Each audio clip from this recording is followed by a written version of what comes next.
जी नमस्कार, स्वागत है आप सभी का स्टडी आपके यूट्यूब चैनल पे और मैं हूं सुजीत वर्मा। इस वीडियो में हम लोग पढ़ेंगे कृषक एवं पशुपालन, the first farmers and headers. ये आपका हिस्ट्री का तीसरा चैप्टर है। हम लोग सीटेट पेपर 2 के लिए पढ़ रहे हैं। इससे पहले 2 चैप्टर हम लोगों ने पढ़ लिया है और तीसरा चैप्टर में जो हम लोगों को पढ़ना है वो है कृषक एवं पशुपालन। इसके बाद इस चैप्टर को पढ़ेंगे। इसमें जो मेन टॉपिक है इसका हम लोग अध्ययन करेंगे, ठीक है। उसके बाद फिर हम लोग इस पे जो बेस्ट क्वेश्चंस आते हैं उसका प्रैक्टिस करेंगे और जो पिछले वर्षों में जो इस चैप्टर से प्रश्न पूछे गए हैं उसका हम लोग भी प्रैक्टिस करेंगे। इसी तरह से 2 चैप्टर का हम लोगों ने कर लिया। यदि आप मेरे चैनल पर नए हैं, अभी तक नहीं किया है, तो सबसे पहले तो मैं कहूँगा कि चैनल को सब्सक्राइब कर लें और 2 चैप्टर का आपने अभी तक नहीं देखा है तो उसे आप देख लें और प्रैक्टिस भी कर लें। तो आज चलिए स्टार्ट करते हैं हम लोग तीसरा चैप्टर, जिसका नाम है कृषक एवं पशुपालन, the first farmers and headers. आइए आगे देखते हैं इसमें क्या है। इसमें जो मेन पॉइंट है वो आपको पढ़ने हैं और इसके अलावा और भी आप डिटेल में अलग बुक से पढ़ सकते हैं, ठीक है। नवपाषाण काल उस वर्ष उस पूर्व धातु चरण संस्कृति का सूचक है जब यहाँ रहने वाले लोगों ने अनाज उगाकर और पशुओं को पालतू बनाकर भोजन की पूर्ति की व्यवस्था कर ली थी और एक स्थान पर अस्थायी जीवन बिताना आरंभ कर दिया था। ये सारी जो चीज़ें हुई थी वो कब हुआ था? नवपाषाण काल में हुआ था, ठीक है। ये याद रखेंगे, दे देता है कि कौन सा काल किस काल में हुआ था, ठीक है। तो आप पढ़े हुए रहेंगे तभी इसका आंसर कर सकते हैं। तो मैं आशा करता हूँ कि इस वीडियो को आप शुरू से लेकर अंत तक देखिएगा, आपको सारी बातें समझ में आएंगी। तो नवपाषाण काल में क्या क्या हुआ आप लोगों ने यहाँ पे देख लिया। चलिए आगे चलते हैं। यहाँ पे जो मेन जो पॉइंट पढ़ना है वो मैं बता दूँ। खेती और पशुपालन की शुरुआत, यहाँ से तो आप मेन टॉपिक्स को पढ़ेंगे ही और इसके अलावा भी इसे और डिटेल में भी और दूसरी पुस्तकों की सहायता से आप पढ़ सकते हैं, ठीक है। खेती और पशुपालन की शुरुआत। नवपाषाण युग में आरंभिक मानव को कृषि में सफलता प्राप्त हुई। इस युग में मानव ने पशुपालन करना भी प्रारंभ किया। दुनिया की बदलती जलवायु के साथ ही लोग जिन पशुओं और वनस्पतियों का प्रयोग भोजन के रूप में करते थे वे भी समय के साथ बदलते गए। और जैसा कि मैं कहता हूँ कि आप कॉपी और पेन लेकर बैठें, आपको जो बातें इम्पोर्टेंट लगे आप उसे नोट कर लें और मैं बताते भी चलता हूँ किन बातों को लिखना है, ठीक है। चलिए आगे चलते हैं। नवपाषाण काल में कृषि से संबंधित कुछ मूलभूत क्रियाओं की जानकारी लोगों को हुई, जैसे खाने योग्य वनस्पतियों, बीजों का अंकुरण, उनसे पौधों का निकालना आदि। इस तरह इस काल में लोगों ने पौधों की देखभाल करना शुरू कर दिया। नेक्स्ट पॉइंट है, सबसे पहले जिस जंगली जानवर को पालतू बनाया गया वह कुत्ता था। आप सभी को पता होगा, आप सभी लोगों ने पढ़ा होगा, कहानियों में भी सुना होगा, ठीक है। अपने बुजुर्गों से भी सुना होगा, अपने साथियों से भी सुना होगा आपने कि सबसे पहले जो है मनुष्य ने जिन जानवरों को पालतू बनाया था वो था कुत्ता, डॉग। धीरे धीरे लोग भेड़, बकरी, गाय और सुअर जैसे जानवरों को अपने घर के नज़दीक आने को उत्साहित करने लगे। ऐसे जानवर अधिकतर घास खाते थे तथा झुंड में रहते थे। जो जानवर अधिकतर घास खाते थे और झुंड में रहते थे उन जानवरों को वे लोग क्या करने लगे? पालने लगे। नेक्स्ट पॉइंट है आपको बसने की प्रक्रिया, ठीक है। लोग कैसे बसे, एक स्थान पर लोग कैसे टिके, कैसे रहे। तो बसने की प्रक्रिया को इंग्लिश में क्या बोलते हैं? डोमेस्टिकेशन, ठीक है, डोमेस्टिकेशन। तो बसने की प्रक्रिया का नाम लोगों द्वारा पौधे उगाने तथा जानवरों की देखभाल करने के आधार पर दिया गया है। अपनाए गए पौधे तथा जानवर सामान्यतः जंगली पौधों तथा जानवरों से भिन्न होते हैं। इसकी वजह यह है कि लोगों द्वारा बसने की प्रक्रिया की दिशा में अपनाए गए पौधों या जानवरों का चयन किया जाता था। और देखिए आप यहाँ पे पढ़ने का एक फ़ायदा ये है कि आपको दिख भी रहा है, आप सुन भी सकते हैं, सुन भी रहे हैं, ठीक है। नेक्स्ट पॉइंट है आपका बसने की प्रक्रिया पूरी दुनिया में धीरे धीरे चलती रही। यह करीब 12,000 साल पहले शुरू हुई। वास्तव में आज हम जो भोजन करते हैं वह इसी बसने की प्रक्रिया की वजह से है। कृषि के लिए अपनाई गई सबसे प्राचीन फसलों में गेहूं तथा जौ आते हैं। इस पॉइंट को लिख लीजिए।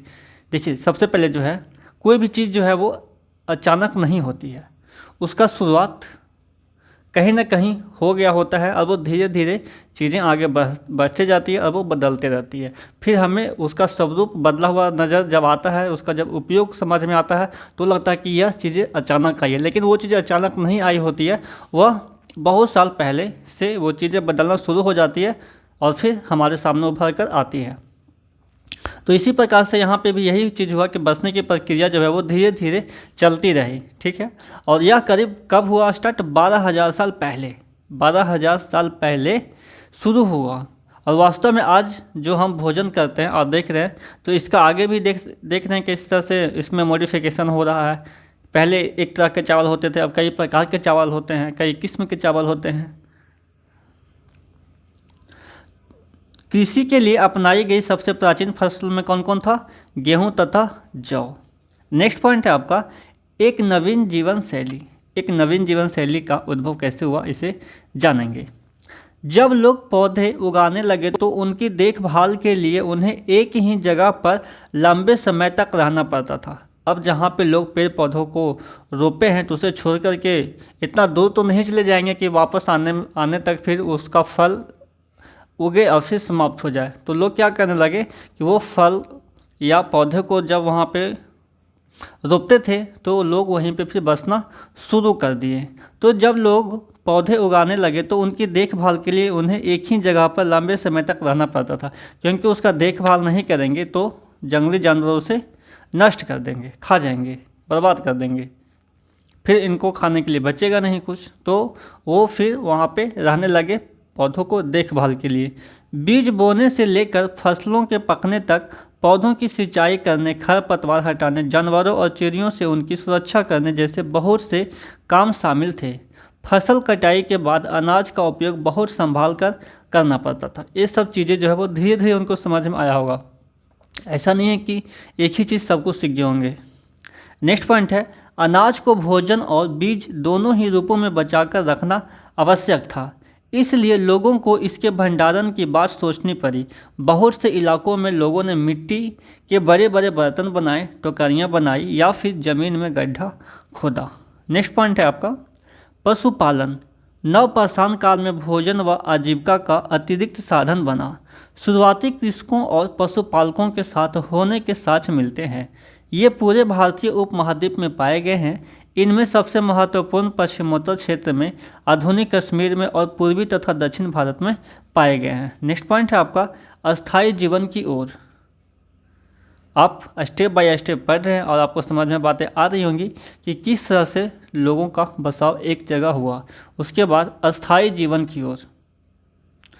पुरातत्वविदों को कुछ पुरा स्थलों पर झोपड़ियों और घरों के निशान मिले हैं, जैसे कि बुर्ज होम वर्तमान कश्मीर में है के लोग गड्ढे के नीचे घर बनाते थे, जिन्हें गर्तवास कहा जाता था। जो लोग गड्ढे के नीचे घर बनाते थे उन्हें क्या कहा जाता था? गर्तवास कहा जाता है। इनमें उतरने के लिए सीढ़ियाँ होती थी, इससे उन्हें ठंड के मौसम में सुरक्षा मिलती थी। नेक्स्ट पॉइंट है पुरातत्वविदों को झोपड़ियों के अंदर और बाहर दोनों ही स्थानों पर आग जलाने की जगह मिली है, क्योंकि आप जानते हैं आग जलाकर इसलिए रखते थे कि उन्हें जंगली जानवरों से सुरक्षा मिलती थी और ठंड के दिनों में उन्हें गर्मी का भी एहसास मिलता था आग से। ऐसा लगता है कि लोग मौसम के अनुसार घर के अंदर या बाहर खाना पकाते होंगे, ये भी हो सकता है। नेक्स्ट पॉइंट है बहुत सारी जगहों से पत्थर और औजार भी मिले हैं। इनमें से कोई ऐसे हैं जो पुरापाषाण युगीन उपकरणों से भिन्न है। जैसे पुरापाषाण युग का जो उपकरण है आप पहले पढ़ चुके हैं किस प्रकार के होते थे, इसलिए इन्हें नवपाषाण युग का माना गया है। यानी नवपाषाण युग में जो है वो पुरापाषाण काल से थोड़ा सा मॉडरेट हो गया। नवपाषाण युग में क्या मिलते थे आपने पीछे पढ़ा है।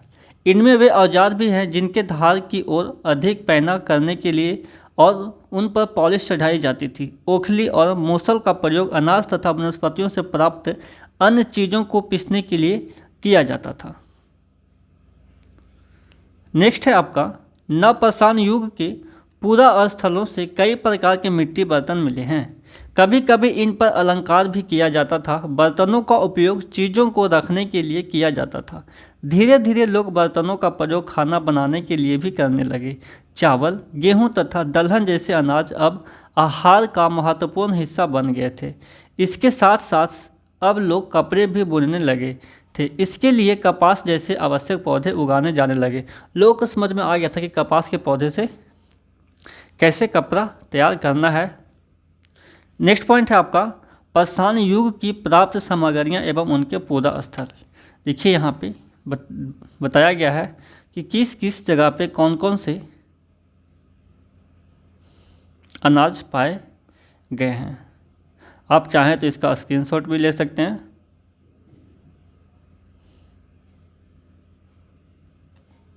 देखिए पाषाण युग की प्राप्त सामग्रियाँ एवं उनके पूरा स्थल। एक तरफ आप देख रहे हैं यहाँ पे प्राप्त सामग्रियाँ जैसे अनाज और हड्डियाँ हैं और पूरा स्थल है। देखिए गेहूँ, जौ, भेड़ बकरी मवेशी जो है वो कहाँ आपको मिले हैं? मेहरगढ़ में। ठीक है, तो मेहरगढ़ जो है वो आज का आधुनिक पाकिस्तान है। ठीक। सेकंड पॉइंट है चावल, जानवरों की हड्डियों के टुकड़े, वो मिला आपका कोलडिहवा में। कोलडिहवा जो है वो अभी आधुनिक उत्तर प्रदेश है। नेक्स्ट पॉइंट है आपका चावल, मवेशी यानी मिट्टी पर खुरों के निशान। जब जानवर चलते हैं तो उसका खुर का निशान मिट्टी पर बन जाता है, तो उस समय मिले। ठीक है, वो महगढ़ा में मिला, महगढ़ा में जो आधुनिक उत्तर प्रदेश में है। गेहूँ और दलहन का जो साक्ष्य मिला है वो गुफ क्राल में मिला है, जो आधुनिक कश्मीर में है। गेहूँ और दलहन, कुत्ते, मवेशी, भैंस, भेड़, बकरी जो है वो आपको मिले हैं बुर्ज होम जो है वो आधुनिक कश्मीर है। नेक्स्ट है आपका गेहूँ, हरे चने, जौ, भैंस, बैल जो मिला आपको चिरांद में मिला, जो है आधुनिक बिहार। ज्वार, बाजरा, मवेशी, भेड़, बकरी, सुअर, हल्लूर जो कहाँ मिले, इनका जो पूरा स्थल है वो है आधुनिक आंध्र प्रदेश। भीमबेटका भी आपका आधुनिक आंध्र प्रदेश में ही है। नेक्स्ट है आपका काला चना, ज्वार, बाजरा, मवेशी, भेड़, सुअर, पयमपल्ली जो है वो आधुनिक आंध्र प्रदेश में मिले हैं। रीति रिवाज एवं जनजाति, इन सभी का विकास होते होते यहाँ तक भी विकास हुआ। रीति रिवाज एवं जनजाति, तो पुरातत्वविदों ने जनजाति शब्द का प्रयोग प्रायः पशुपालक समूह के लिए किया था। विद्वानों के अनुसार ये सदस्य ऐसे रीति रिवाजों यानी कस्टम्स को मानते थे जो पहले से ही प्रचलित थे। अभी भी कुछ जगहों पे आज देखते हैं कि जो पहले से प्रचलित हैं उसी को लोग आज भी मानते हैं, उनका कल्चर है। जनजाति के सदस्य शिकार, भोजन संग्रह, खेती, पशुपालन और मछली पालन जैसे व्यवसाय अपनाते थे एवं खेती से संबंधित सभी कार्य जैसे बीज बोने, पौधे की देखभाल करना, फसल काटना आदि करते थे। नेक्स्ट पॉइंट है जनजातियों, ट्राइब्स। जनजातियों को इंग्लिश में क्या बोलते हैं? ट्राइब्स। तो जनजातियों की सांस्कृतिक परंपराएं बहुत समृद्ध तथा विशिष्ट होती थी। उनके अपने देवी देवता होते थे। ये लोग नाच गान और घरों की सजावट जैसे कार्यों को भी अपने जीवन शैली का एक अहम हिस्सा मानते थे। जैसे आज भी लोग करते हैं, जब उनका फेस्टिवल आता है तो वो क्या करते हैं, अपने घरों को सजाते हैं, ठीक है, और नाच गान करते हैं। जो जिनका जैसा फेस्टिवल है, जिस तरह से वो मनाते आ रहे हैं उस तरह से वो करते हैं। नेक्स्ट पॉइंट है आपका जनजाति के लोगों में गरीब और अमीर के बीच कोई अंतर नहीं होता था, इसलिए जनजातीय समाज अन्य समाजों से भिन्न होते थे। क्योंकि आज का जो समाज है आप देखते हैं गरीब अमीर, ऊंच नीच, भेदभाव बहुत ज़्यादा हद तक बढ़ चुका है। लेकिन पहले जो है जनजाति है तो वे सब एक ही समान के होते थे, इसलिए वे अन्य समाज से भिन्न थे, क्योंकि उनमें अमीर गरीब ऊंच नीच का कोई भेदभाव नहीं होता था। नेक्स्ट पॉइंट है आपका भारतीय उपमहाद्वीप में स्थित महत्वपूर्ण नौप्रस्थान स्थल, जिसमें है आपका मेहरगढ़। मेहरगढ़ ईरान जाने वाले सबसे महत्वपूर्ण रास्ते बोलन दर्रे के पास एक हरा भरा स्थल है। यहाँ के स्त्री पुरुषों ने इस स्थान पर सबसे पहले जौ गेहूँ उगाना और भेड़ बकरी पालना सीखा था। आप देखिए इस पॉइंट को नोट कर लें, मेहरगढ़। मेहरगढ़ में क्या क्या हुआ, ये इंपॉर्टेंट पॉइंट है, इससे प्रश्न आते हैं बनते हैं, ठीक है। तो देखिए मेहरगढ़ में ये कहाँ पड़ता है आप इसे समझ गए होंगे, आप मैप में इसे देख सकते हैं। ईरान जाने वाले सबसे महत्वपूर्ण रास्ते बोलन दर्रे के पास एक हरा भरा स्थल है मेहरगढ़। यहाँ के स्त्री पुरुषों ने सबसे पहले कौन सा अनाज उगाया, तो गेहूँ और जौ, और वो भेड़ बकरी पालना सीखा था। नेक्स्ट है, यहाँ से खुदाई में जानवरों की हड्डियाँ मिली हैं। वहाँ से जानवर का हड्डियाँ मिल रहे हैं तो लोग समझेंगे ना कि वहाँ पे जानवर पालते थे तभी तो उनका हड्डी मिला है, जिसमें हिरन तथा सुअर जैसे जंगली जानवरों की हड्डियाँ भी शामिल है। उपरोक्त के अलावा चौकोर तथा आयताकार घरों के अवशेष भी मिले हैं। यहाँ से प्राप्त कब्रों में से एक कब्र में एक मृतक के साथ एक बकरी को भी दफनाया गया है। जब उनका ये मिला इस तरह का तो लोग समझ गए कि जो मनुष्य के साथ साथ जानवरों बकरी को भी दफनाते थे, तो दफना देते थे लोग पहले। दाओजली हेडिंग, मेहरगढ़ के बाद आता आपका दाओजली हेडिंग। उत्तर पूर्व में असम के चित्तग्राम क्षेत्र में यह स्थल प्राप्त हुआ है। दाओजली हेडिंग जो है वो आपका कहाँ है, असम में चित्तग्राम क्षेत्र में यह स्थल प्राप्त हुआ है। यहाँ से खरल और मसूल जैसे पत्थरों के उपकरण मिले हैं। खरल और मसूल जैसे पत्थर के उपकरण कहाँ मिले हैं, तो आपको दाओजली हेडिंग में मिलते हैं। साथ ही यहाँ से जेडाइट पत्थर भी मिले हैं। जेडाइट पत्थर कहाँ मिला है आपको, तो दाओजली हेडिंग में मिले। इस पॉइंट को लिख लेंगे, ठीक है। नेक्स्ट पॉइंट है आपका, संभवतः यह पत्थर चीन से आया होगा, क्योंकि जेडाइट पत्थर जो है वो चीन में ही होता है, तो संभवतः है जो लोग अनुमान लगाए हैं कि वो चीन से ही लाया गया होगा, क्योंकि व्यापार उस समय भी होता था, ठीक है, तो वहाँ से लोग लाए होंगे। नेक्स्ट पॉइंट है, इसके अतिरिक्त इस पूरा स्थल से काष्ठाश्म अति प्राचीन लकड़ी जो सख्त होकर पत्थर बन गई है के औजार और बर्तन भी मिले हैं। सोचिए इतना लकड़ी इतना हार्ड कि वो पत्थर से भी हार्ड हो चुके हैं। नेक्स्ट है आपका कोइलडिहवा। कोइलडिहवा महगड़ा इलाहाबाद जिले में बेलन नदी के तट पर स्थित अन्य महत्वपूर्ण नवपाषाण स्थल है। कोइलडिहवा जो है वो कहाँ आपका पड़ता है, तो इलाहाबाद में पड़ता है। ये अन्य महत्वपूर्ण नवपाषाण स्थल है। नेक्स्ट पॉइंट है, कोइलडिहवा से धान की खेती के प्राचीनतम प्रमाण मिले। इस पॉइंट को लिख लीजिए कि कोइलडिहवा से धान की खेती के प्राचीनतम प्रमाण मिले हैं। नेक्स्ट पॉइंट है आपका चिरांद। चिरांद मध्य गंगा घाटी में स्थित महत्वपूर्ण नवपाषाण स्थल है। यह स्थल बिहार में स्थित है। चिरांद कहाँ है आपका, तो बिहार में है। नेक्स्ट पॉइंट है, यहाँ से पालिशदार पत्थर, कुल्हाड़ी, हथौड़े के साथ ही हड्डियाँ व सींग के बने उपकरण मिले हैं। पहले आपको पता होगा कि पूरा पाषाण युग में लोग कैसे शिकार करने के लिए औजार बनाते थे, हड्डियों से बनाते थे, पत्थरों को पीस कर घिस कर बनाते थे, है ना। उसके बाद धीरे धीरे उनमें परिवर्तन आया और उनके औजार को भी अपना परिवर्तन करते गए। तो ये था आपका मेन पॉइंट, ठीक है।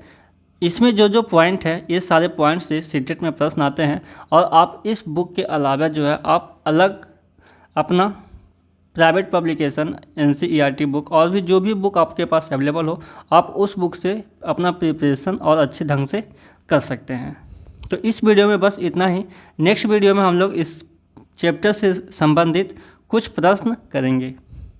तो चलिए, तब तक के लिए आप सभी लोगों को धन्यवाद जो हमारे चैनल के साथ में बने हैं। मैं एक बार फिर कहना चाहूँगा, यदि आप मेरे चैनल पर नए हैं, चैनल को सब्सक्राइब नहीं किया है तो चैनल को सब्सक्राइब कर लें और बेल आइकन को प्रेस कर लें।